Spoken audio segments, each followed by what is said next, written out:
A few months ago, the screen of my Surface Go 2 died. And in this video, we are going through the journey of me fixing it, and maybe this video can be also a tutorial for some people who had the same problem. Let's get started.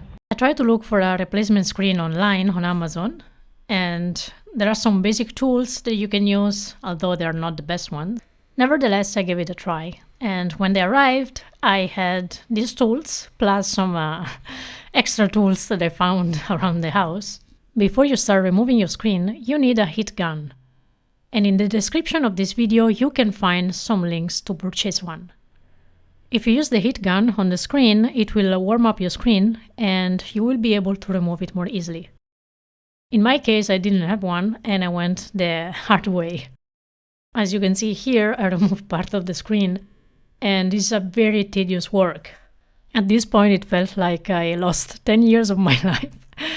And I had to unscrew these parts to basically remove the this stripe, which is the one connected to the display. Okay, at this point I removed the stripe, and as you can see here, it was not very clean, the removal of the screen, and you have to spend some time cleaning it up.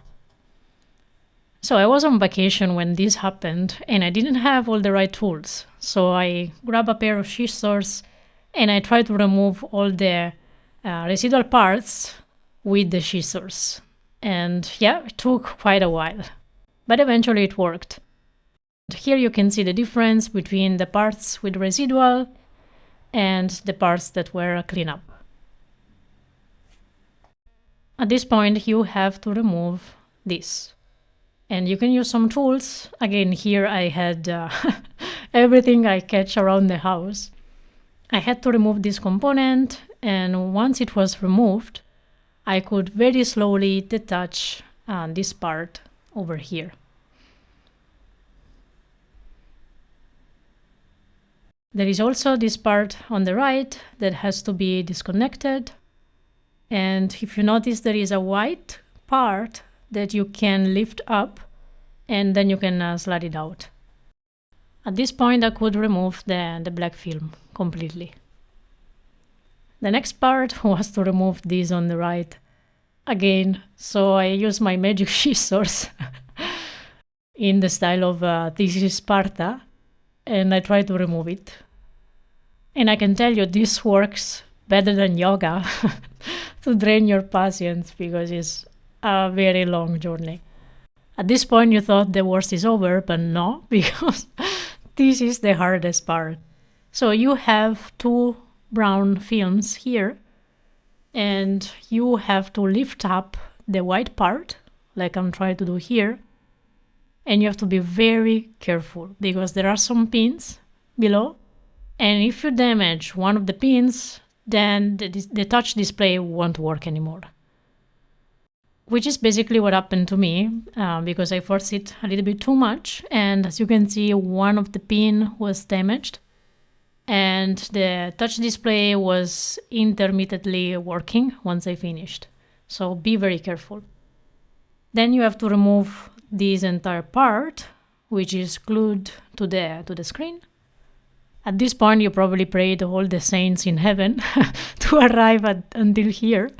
And well, you can remove this part and you can attach it to the new screen you purchased. Exactly here. There is an adhesive stripe, so you can avoid to use the glue and you just attach it at the right place.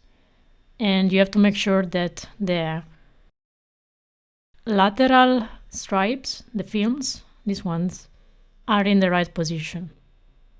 So you have to be a little bit careful, position it correctly to match the film's position. And then you basically insert the films. And once you finish, you can lift down the white part. Okay, now most of the job is done. You have to connect the black film in the new monitor, and you also have to connect it here on the right. Then you have to connect the other part of the film into the surface over here, You have to basically remove the cover and plug in the film over there.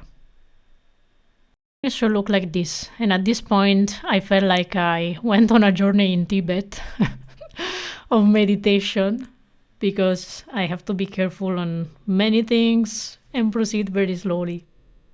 I could attach the cover back over here and basically add the screws in the original place. I wanted to test if everything was working properly, so I put back the screen without putting the glue yet.